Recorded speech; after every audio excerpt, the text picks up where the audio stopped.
Rav Yoshio Pinto a posé la question suivante.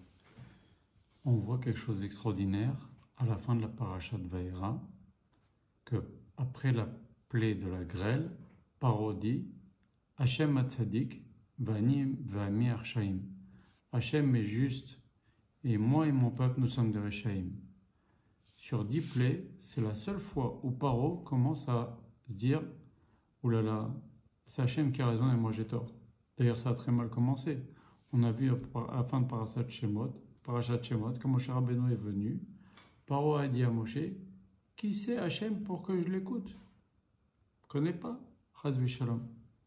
Et donc voilà que maintenant, seulement sur les 10 plaies, à la plaie de la grêle, seulement à cette plaie-là, Paro là, il baisse la tête, il dit, Hachem est tzaddik, Hachem est juste et droit, c'est Hachem qui a raison. Et moi et mon peuple, nous avons tort, nous sommes des Rechaim. Et puis après, il y a les autres plaies, il y a l'obscurité, il y a les sauterelles, il y a l'obscurité, Makat Bechorot. Sauterelles, les obscurités, ils ne craquent pas. Ils ne craquent pas. Il n'y a qu'un Makat Bechorot au moment de la sortie d'Égypte qui va là définitivement craquer. Mais sur les 9 plaies avant la plaie de la mort des premiers-nés, on ne voit jamais que Paro craque. On ne voit jamais que Paro reconnaisse même qu'il a tort et qu'Hachem a raison. Qu'est-ce qu'il lui a pris à la plaie de la grêle? Le Rav Yoshio Pinto a expliqué ainsi, une très jolie explication. Il a dit que Akash Baruch Hu, il a dit à Moshe, étends ton bras sur l'Égypte pour faire tomber la grêle. Et Rashi dit sur place, au nom de Chachamim, qui disent qu'Akash Baruch Hu, il a pris Moshe Rabbeinu, il a déjà fait monter au ciel une fois, pour qu'il étende son bras depuis le ciel. Quand Hachem a dit à Moshe, étends ton bras sur l'Égypte, ça veut dire il a fait monter Moshe Rabbeinu dans le ciel, il lui a fait étendre son bras, et donc comme ça il a pu couvrir toute l'Égypte pour faire tomber la grêle sur toute l'Égypte. Donc Moshe Rabbeinu déjà, il a une montée au ciel avant même Matan Torah. C'est la première fois. Et donc Moshe Rabbeinu voit comment ça se passe dans le ciel, il voit les anges, il voit un dévoilement divin encore plus grand qu'au buisson. C'est passé comme ça entre les lignes dans Rashi, mais c'est quelque chose qui préfigure ce qui va se passer à Matan Torah. Où Moshe Rabbeinu, il va effectivement monter 3 fois dans le ciel, 3 fois 40 jours. Bien. Maintenant, il y a eu encore 2 choses qui rappellent Matan Torah ou qui rappellent la suite de l'histoire dans cette plaie de grêle. Quand Moshe Rabbeinu a prié à Hachem pour que ça s'arrête, on voit que Akash Baruch Hu, pour l'honneur de Moshe, les grêlons, c'était des gros blocs de grêle, il y avait plein de nissim là-dedans, mais quand ça s'est terminé, il y a encore des nissim.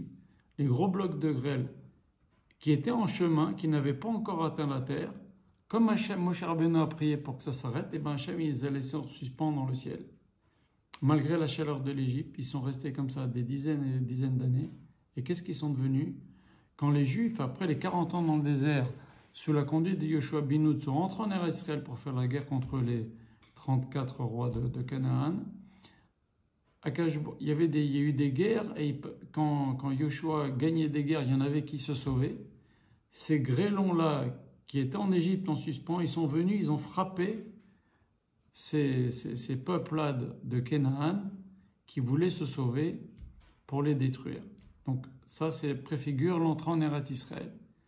Et il y avait aussi de la pluie qui accompagnait la grêle. Cette pluie, comme la grêle, elle ne pouvait pas remonter. Ce qu'Hachem donne, Hachem le donne, il ne va pas le reprendre. Mais en l'honneur de Moshe, Hachem, il ne va pas le faire tomber jusqu'en bas. Qu'est-ce qu'elle est devenue cette pluie? Ça s'appelle la Tal Shel Triya. Quand Akash Baruch Hu, il a dit, le premier des 10 commandements, je suis l'Éternel ton Dieu, tous les Juifs sont morts, vous le savez. Et Akash Baruch Hu, il a fait descendre une rosée qui les a fait revivre pour écouter la suite des 10 commandements. Et c'est quoi cette rosée? D'où elle vient? C'est cette pluie-là de la grêle qui n'a pas pu atteindre le sol, qui est restée en suspens. Donc on voit que il s'est passé plusieurs choses pendant la pluie de la grêle. Un, Moshe Rabbeinu est monté au ciel, cette préfiguration de Matan Torah.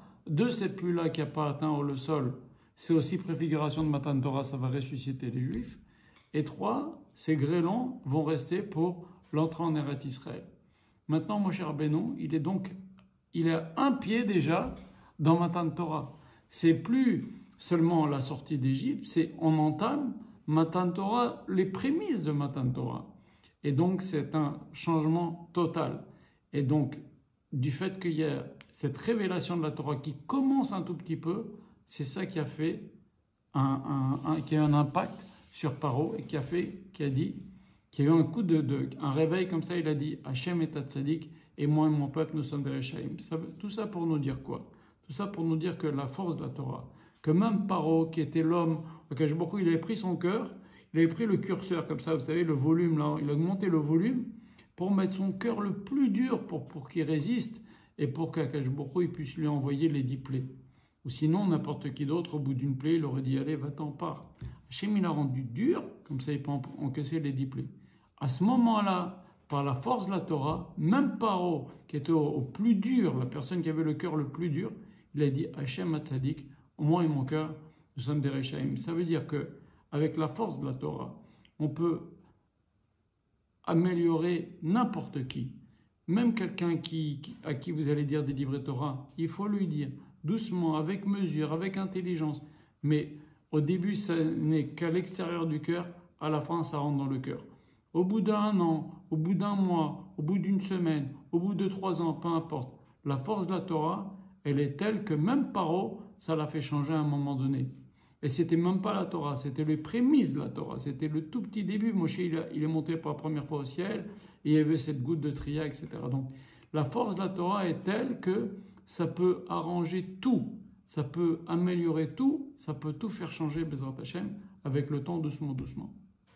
Et c'est ça aussi l'histoire avec Rabbi Akiba, quand il a vu les gouttes sont tombées, il a dit si ça a changé la pierre, si ça a fait un trou, les gouttes, vous voyez, regardez dans les falaises, l'eau, à force d'aller, elle crée des trous dans les roches. Alors, a fortiori, la Torah, c'est ce qui s'est dit Rabbi Akiba. Il ne faut pas hésiter de parler avec intelligence, avec sagesse, mais ça fera toujours de l'effet à plus ou moins long terme.